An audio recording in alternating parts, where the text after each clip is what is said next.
లేఖలతో పనులు అవుతాయా? లేఖల్లో మీ ఇష్టం వచ్చిన భాష మాట్లాడతారా? ఏంటి ప్రభుత్వాన్ని బ్లాక్మెయిల్ చేస్తారా? అంటే ప్రత్యేక హోదా సాధించడంలో టీడీపీ వైఫల్యం చెందలేదంటారా? రాని దానికోసం కేంద్రంతో తగులు పెట్టుకొని గొడవలు పడి అభివృద్ధిని ఆపుకోవాలా, వచ్చిన నిధులను తీసుకొని ఆంధ్రప్రదేశ్ని అభివృద్ధి చేసుకోవాలా అనే రెండు అంశాలు కనుక ఉంటే తెలుగుదేశం ప్రభుత్వం ఏ అంశం ముందుకెళ్ళింది?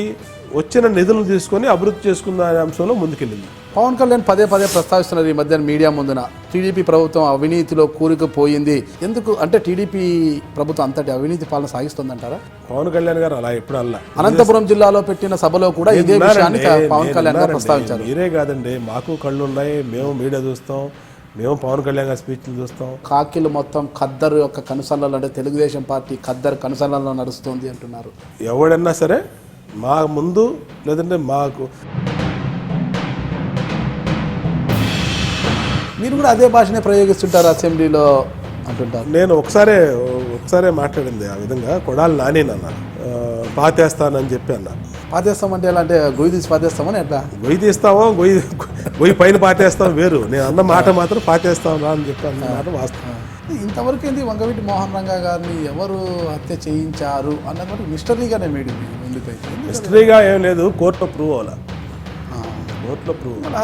హరిరామ జోగయ్య గారు ఏమో తన పుస్తకంలో చంద్రబాబు నాయుడు గారు హస్తం ఉంది అనేదో రాశారు. ఆ రోజున ఆయన తెలుగుదేశం పార్టీలో ఉన్నాడు జోగయ్య గారు, హోంమంత్రిగా కూడా చేశాడు.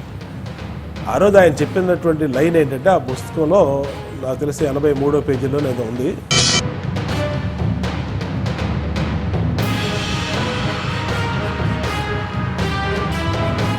శ్రీనివాస ఎంటర్ప్రైజెస్ తిరుపతిలో షాప్.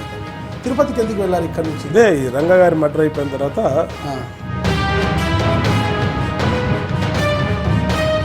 మీరు సారా సిండికేట్ బాలగౌడ్ గారిని ఉరితీశారంటారు. మీరు ఎమ్మెల్యే అయిన తర్వాత కోగంటి సత్యం గారితో ఉన్న విభేదాలతో ఆయనపైన అక్రమ కేసులు బనాయించి మీరే జైలు పాలు చేశారంటే మీకెందుకు మీడియా వాళ్ళు అడిగేది ప్రజలకు ఉపయోగపడే. ప్రజల్లో కూడా ఇది ఒక చర్చ ఉంటుంది కదా, దానికి సమాధానం చెప్తే బాగుంటుంది కదా.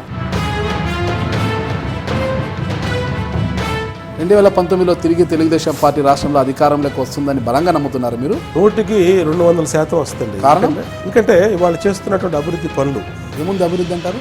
పట్టిసీమ, పోలవరం, అమరావతి నిర్మాణం, సంక్షేమ పథకాలు. మీరు కావాలంటే 2019 మేలో ఎన్నికలు, జూన్లో కావాలి మళ్ళీ ఇంటర్వ్యూ పెట్టుకోండి, ఇదే క్లిప్పింగ్ పెట్టుకొని అదే రోజు కూడా మీరు అదే మాట ఖాయమో కాదు తెలుస్తుంది.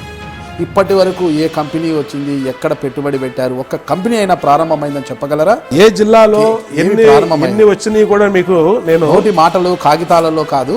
కాగితాలలో కాకపోతే పని చేయండి, మీరు ఒక వ్యాన్ తీసుకొని మా వెనకాల రండి.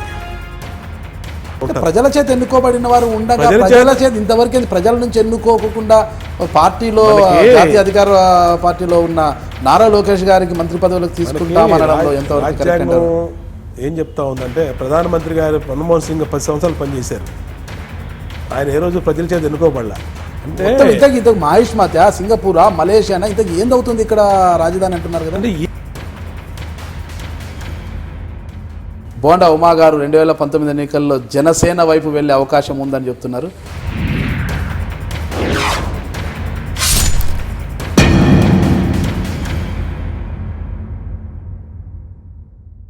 నేను మీ Bonda Umamaheswararao, Vijayawada central MLA, Telugu Desam party.